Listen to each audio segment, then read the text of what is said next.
વઢવાણ કેનાલમાં ઝારડી ઝાખરાનું સામ્રાજ્ય ફેલાતા ખેડૂતો હેરાન। ડભોઈ તાલુકાના વઢવાણ સિંચાઈ તળાવની 5 ઝોનમાં ખેતી માટે પાણી પૂરું પાડતી કેનાલો આવેલી છે, પરંતુ વઢવાણા ગામથી પસાર થતી કેનાલના ગેટની આગળ પાછળ જંગલી વેલો અને કચરાના ઢગલાને કારણે પાણીનો પ્રવાહ અટકી જાય છે। આના પરિણામે છેવાડાના ખેડૂતો સુધી ખેતી માટે પાણી પહોંચતું નથી। છેલ્લા 4-5 દિવસથી વરસાદે વિરામ લીધો છે અને ડભોઈ તાલુકાના 22 ગામો અને વસાહતો આ કેનાલોના પાણી પર નિર્ભર છે।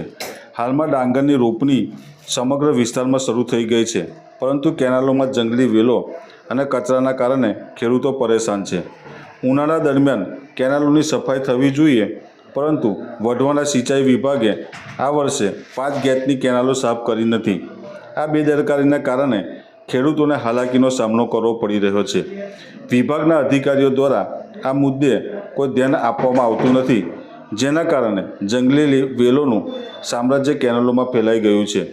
ખેડૂતોની માંગ છે કે વહેલી તકે કેનાલોની સફાઈ કરવામાં આવે, જેથી ડાંગર અને અન્ય પાકની રોપણી માટે પાણીની સમસ્યા ન થાય। ખેડૂતોએ વારંવાર સિંચાઈ વિભાગને રજૂઆતો કરી છે, પરંતુ હજુ સુધી કોઈ નક્કર પગલાં લેવામાં આવ્યા નથી।